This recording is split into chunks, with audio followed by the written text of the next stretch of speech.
Didier Drogba aurait pu avoir le ballon d'or, Achraf Hakimi aussi, Samuel Eto'o, Salah également, et même Sadio Mané. Mais non, le seul ballon d'or remporté par un Africain a été décerné en 1995 à la légende George Weah. Mais alors, comment?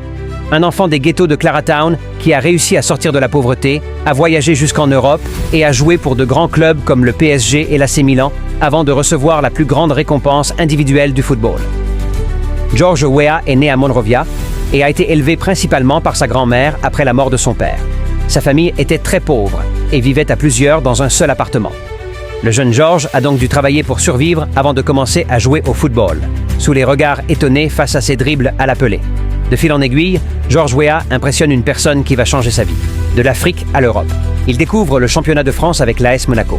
Après une Coupe de France sous les couleurs monégasques, l'Africain rejoint le nouveau projet du Paris Saint-Germain. Après 3 saisons consécutives, où il remporte son premier titre de champion et participe pour la première fois à la Ligue des Champions, le prodige rejoint le mythique AC Milan, une équipe qui ne laissait rien à personne.